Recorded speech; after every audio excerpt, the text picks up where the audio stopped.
السلام علیکم ورحمۃ اللہ وبرکاتہ۔ محترم احباب و اخوات، امید کہ آپ سب خیر و عافیت سے ہوں گے۔ اللہ تعالیٰ آپ سب کو خوش و خرم رکھے، ہر شر و فتن سے محفوظ فرمائے۔ آج ہم پیش کر رہے ہیں اس عظیم شہسوار، جنگجو جاباز، وفا شعار، متقی و پرہیزگار، جنتی شخص کا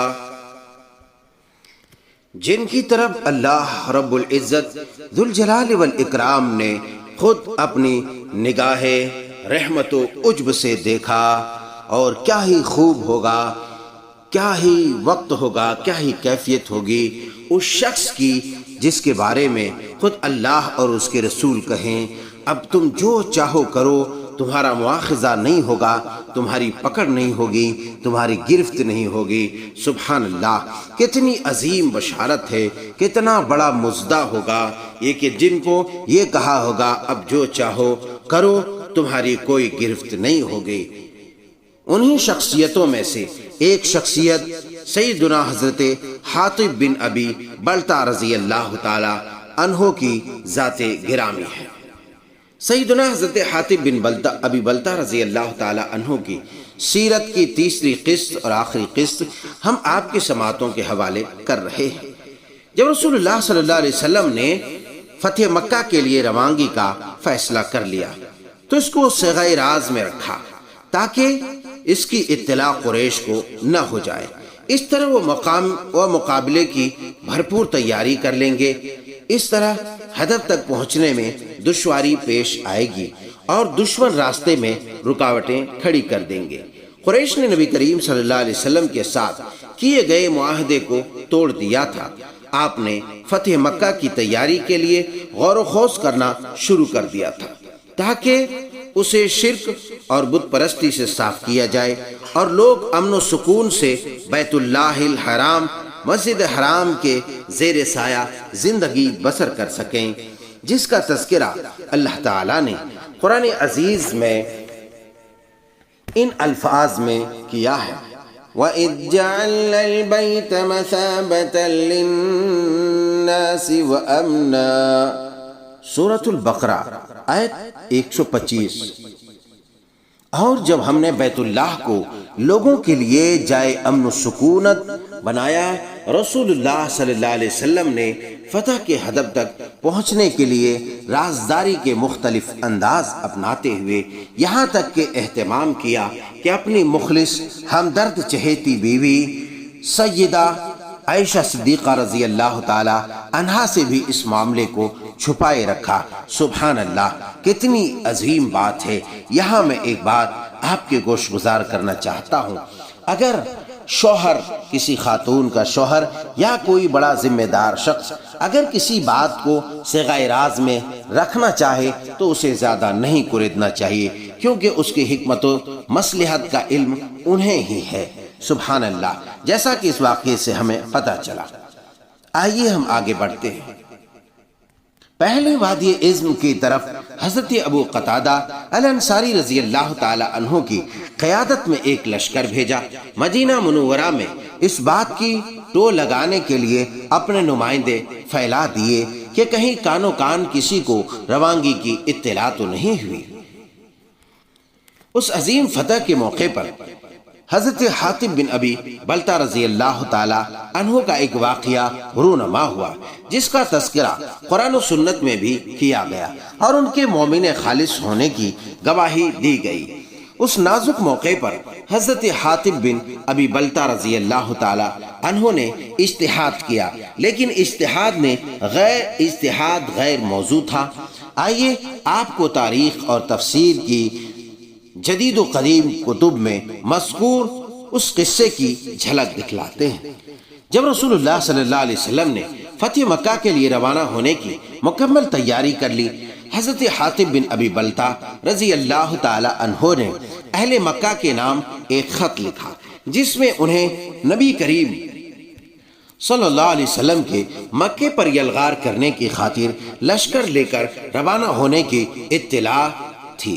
یہ خط ایک خاتون کے حوالے کیا اور اسے سفر خرچ اور انعام بھی دیا اور قریش تک بحفاظت پہنچانے کی تلقین کی۔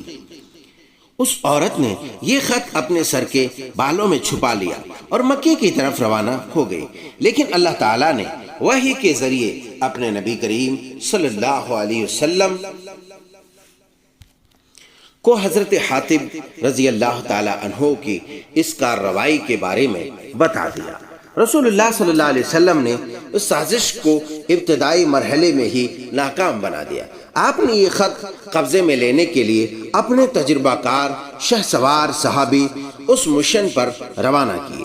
سیدنا حضرت علی المرتضی حیدر کرار رضی اللہ تعالی عنہ بیان کرتے ہیں کہ رسول اللہ صلی اللہ علیہ وسلم نے مجھے اور حضرت ابو مرثد غنوی رضی اللہ تعالی عنہ اور حضرت زبیر بن عوام رضی اللہ تعالی عنہ کو اس مہم پر بھیجا۔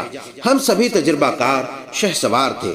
آپ نے ارشاد فرمایا، تم روانہ ہو جاؤ، جب خاخ باغیچے تک پہنچو گے تو وہاں ایک مشرک عورت ملے گی جس کے پاس حاتب بن ابی بلتہ کا مشرکین مکہ کے نام خط ہوگا، وہ اسے چھین لانا ہے۔ ہم نے رسول اللہ صلی اللہ علیہ وسلم کے فرمان کے مطابق خاخ باغیچے کے پاس اس خاتون کو چا لیا۔ ہم نے اسے روکتے ہوئے کہا، خط نکالو اور ہمارے سپرد کرو۔ اس نے کہا، میرے پاس تو کوئی خط نہیں ہے۔ ہم نے تلاشی لی تو ہمیں خط نہ ملا۔ ہم نے کہا کہ رسول اللہ صلی اللہ علیہ وسلم کا فرمان جھوٹ نہیں ہو سکتا۔ سبحان اللہ۔ ہم نے سخت لہجہ اپناتے ہوئے اور خطرناک نتائج کی دھمکی دیتے ہوئے کہا کہ شرافت سے خط دے دو ورنہ تیرے لیے اچھا نہیں ہوگا، اور ایسا اور ویسا۔ وہ سمجھ گئی کہ صورتحال بڑی گمبھیر ہے۔ اس نے چادر اوڑھ رکھی تھی، سر کے بالوں کے لٹھوں سے خط نکالا اور ہمارے سپرد کر دیا۔ ہم وہ خط لے کر رسول اقدس صلی اللہ علیہ وسلم کی خدمت میں حاضر ہو گئے۔ امت کے عظیم نائب صدیق خلیفہ اسلام سیدنا حضرت عمر فاروق رضی اللہ تعالی عنہ وہی موجود تھے۔ آپ نے یہ منظر دیکھتے ہوئے جلال میں آ کر کہا، یا رسول اللہ صلی اللہ علیہ وسلم، اس نے اللہ اور رسول اور اہل ایمان کے ساتھ خیانت کا ارتکاب کیا ہے۔ مجھے اجازت دیجیے کہ میں اس کی گردن اڑا دوں۔ اللہ اکبر، اللہ اکبر۔ رسول اللہ صلی اللہ علیہ وسلم نے حضرت حاتب رضی اللہ تعالی عنہ سے دریافت کیا کہ آپ نے ایسے کیوں کیا؟ وہ کون سی چیز ہے کہ جس نے آپ کو ایسا کرنے پر مجبور کر دیا؟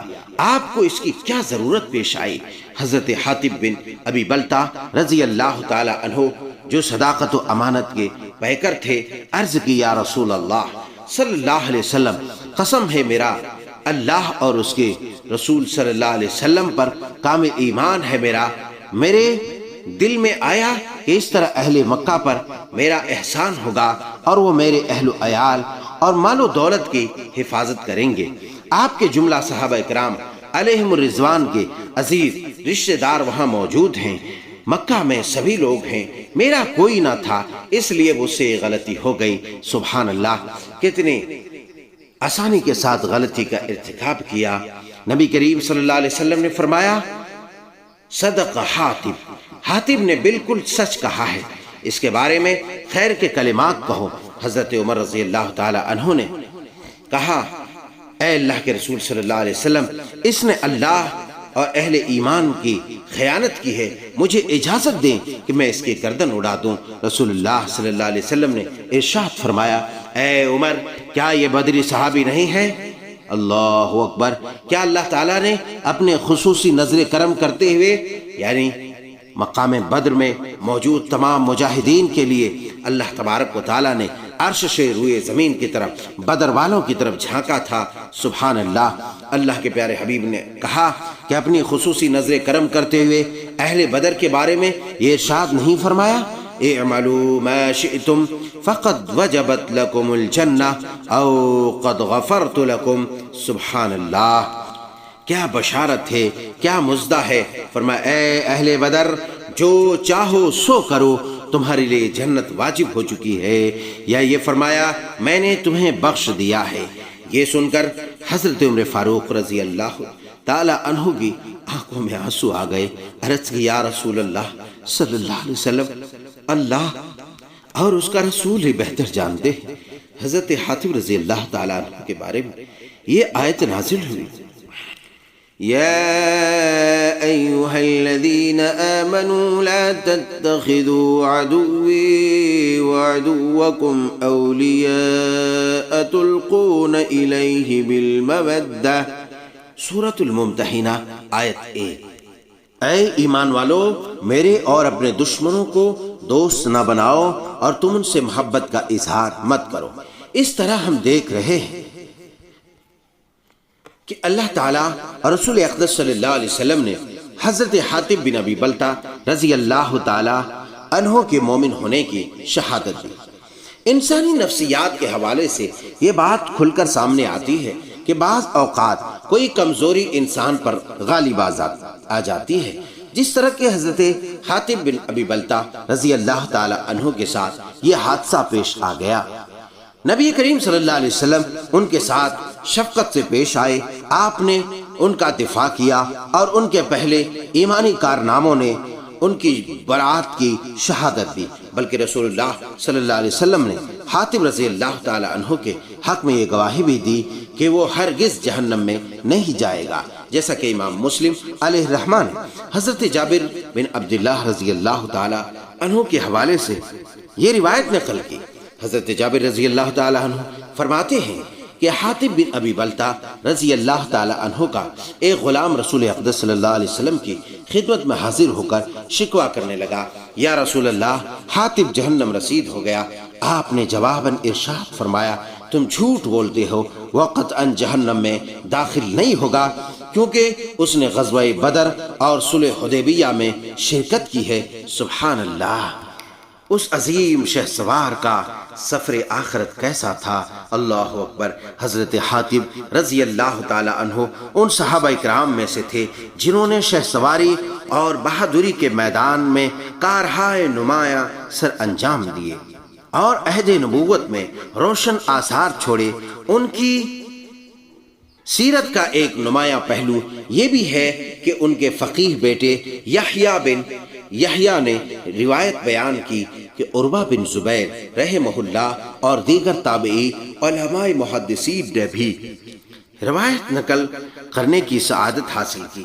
ان کی مرویات میں سے ایک روایت یہ بھی ہے کہ عن النبی صلی اللہ علیہ وسلم انہ قال من اغتسل یوم الجمعة ولبس احسن ثيابه وبكر ودنا كانت كفارته الى الجمعة الاخرى۔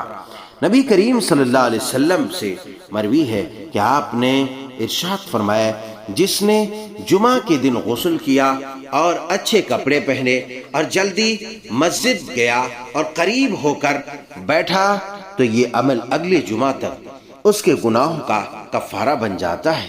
حضرت حاتم بن ابی بلتہ رضی اللہ تعالی عنہ سے یہ روایت بھی منقول ہے عن النبی صلی اللہ علیہ وسلم انہ قال من رآنی بعد موتی فکأنما رآنی فی حیاتی ومن مات فی احد الحرمین بئس فی الامنین یوم القیامہ۔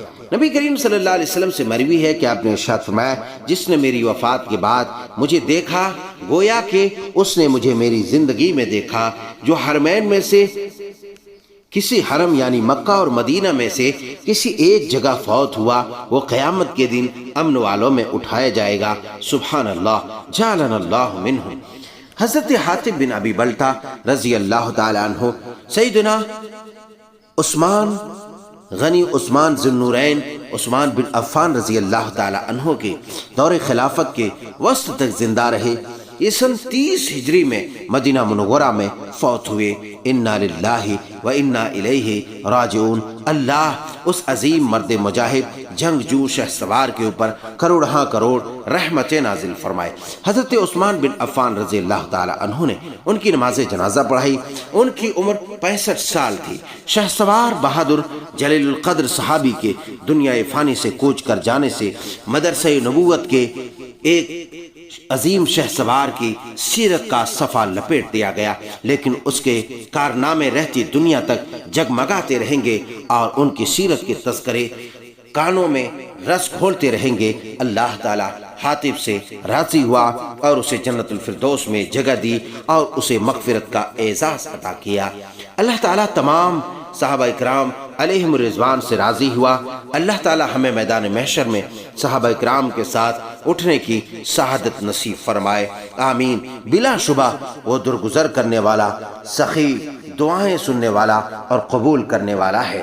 عزیزان گرامی، یہ تھے ایک عظیم شہ سوار کی سیرت طیبہ کا مختصر واقعہ۔ امید کرتا ہوں کہ آپ کو یہ تابناک باب پسند آیا ہو۔ اگر آپ کو پسند آیا ہو تو زیادہ سے زیادہ اسے شیئر کریں اور امت کے نونہالوں تک پہنچائیں تاکہ انہیں اپنا آئیڈیل بنا سکے۔ اللہ تعالی ہم سب کا حامی و ناصر ہو۔ والسلام علیکم ورحمۃ اللہ وبرکاتہ۔